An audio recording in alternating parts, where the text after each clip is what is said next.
Hello and welcome back to our vlog. Today, wife and I went to the Gotemba Premium Outlets. There is a free shuttle available on the Gotemba station. Mga 10 to 20 minutes ride lang ay nandito ka na sa Gotemba Premium Outlets.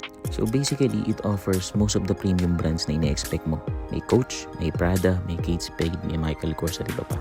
Automatically, if you're a tourist, meron agad 10% off. Just present your passport. Magkakaiba ng promotion ng bawat store.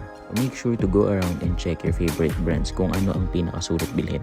Usually, nagsisale sa Gotemba Premium Outlets depende sa holiday ng Japan like Obon Week at Black Friday. At pag nag-promo sila, talagang mapapabili ka dahil up to 75% off ang ino-offer ng mga stores dito. Pero again, depende sa store. Kampante din na authentic at legit yung mabibili mo dahil sobrang higpit ni Japan pagdating sa counterfeit products.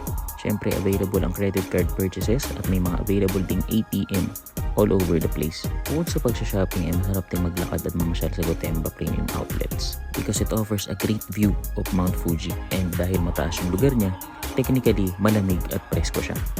Medyo limited ang food choices. May food court pero hindi naman kain ang pinunta mo dito.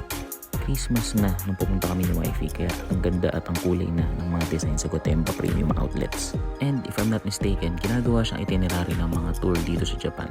Ginagawa talagang travel destination ng Gotemba Premium Outlets dahil malaki talaga ang nare-list nila sa mga luxury goods na bine-offer dito. Totoo naman na it's always worth the trip. Kaya kung may oras kayo, paglaanan nyo ang Gotemba Premium Outlet stores. Suggestion lang na ihuli nyo yung Gotemba Premium Outlets para hindi kayo mag-repeat sa iba nyo pang trip sa Japan.